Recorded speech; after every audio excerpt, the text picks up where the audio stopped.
The civil society organizations, CSOs, under the umbrella of Climate and Sustainable Development Network, CSDevNet, have deliberated on the need to ensure effective implementation of climate change issues across the country.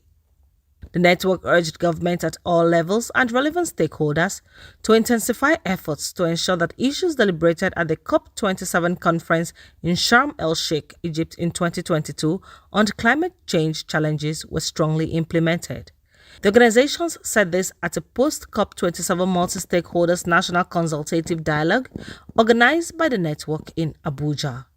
The chairman, Board of Trustees of the network, Professor Ibrahim Chaji, said that the essence of the meeting was to x-ray the outcome of the COP27 and to profile a way forward as a country.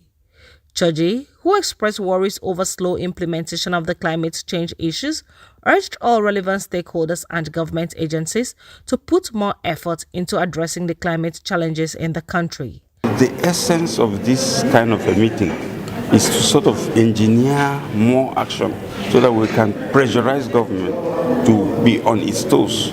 The good thing is that the climate bill has just been approved, and I think it's a good way forward.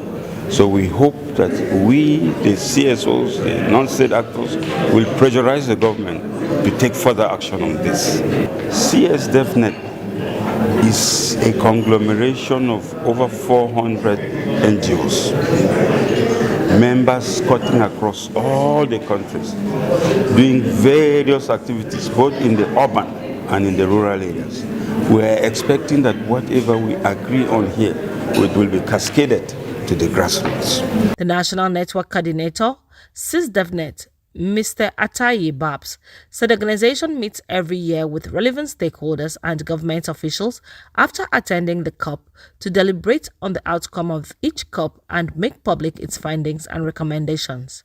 Atayi said after the deliberation, the stakeholders will provide a strong communique which would be presented to the federal government to know the outcome of the negotiation and ways to advance.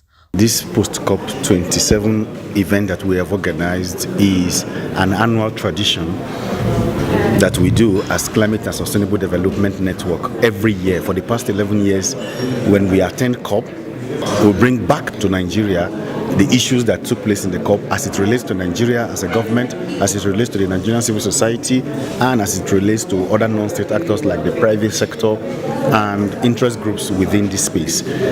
Climate and Sustainable Development Network is the leading coalition of civil society organizations that are working on climate and sustainable development. And our objective is to facilitate a climate resilient and sustainable Nigeria. And it is in line with that objective that we are organizing this post-COP27 event so that Nigerians will be made aware of what happened at the COP27 in Sharm el-Sheikh and how does it affect Nigeria. What are the key gains of COP27 and how can Nigerians derive benefit from it? How can Nigerian civil society be mobilized to ensure that the gains of the COP trickles down to every nook and cranny of the country? Also, Dr. Sam Ogala, Climate Finance Advisor at the Commonwealth Secretariat, said that the Secretariat had engaged various programs to support the countries for effective implementation of climate issues.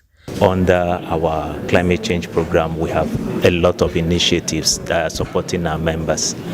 To mention but a few, and also because Nigeria is a member of the Commonwealth, this program also touch on what Nigeria is doing in the field of climate change. We're supporting our member countries in terms of access to climate finance, project development, to help them access resources that they need to implement their nationally determined contribution to the Paris Agreement, which is the NDC.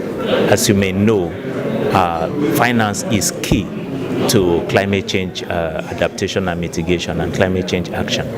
And because of the limited capacity of member countries to access climate finance, the Commonwealth Secretariat see it as a need to come up with what we call the Commonwealth Climate Finance Access Hub, which is supporting our member countries in terms of resource mobilization, in terms of project development, pipeline project development, to be able to access finance to address the climate change action, of which Nigeria is also a member of the Commonwealth, like I mentioned. Dr. Priscilla Achakpa, founder and executive director, Women Environmental Program, WEP, commended the government and other stakeholders for their commitment and strong participation at the COP27 in 2022. From the perspective of gender and from the Nigerian participation, I would say that Nigeria did very well during this time around. Their participation was very interesting, I must say that. From the gender perspective, before we went to COP27, we had mobilized the Africa through what we call the African Feminist Task Group. We mobilized and we had our own demands before we got to COP27. And some of our demands, I would say that were largely met. One of them was the establishment of the Fund for Loss and Damage, which was established. And of course, some of the issues on gender, which I personally negotiated on behalf of Nigeria, we were able to get that into the document, even though we did not get like a document that we wanted, but at least we got some issues that were outlined in the document that we really wanted. So I would say that COP27 by and large was fair, even though we cannot say that it was 100%, but it was fair.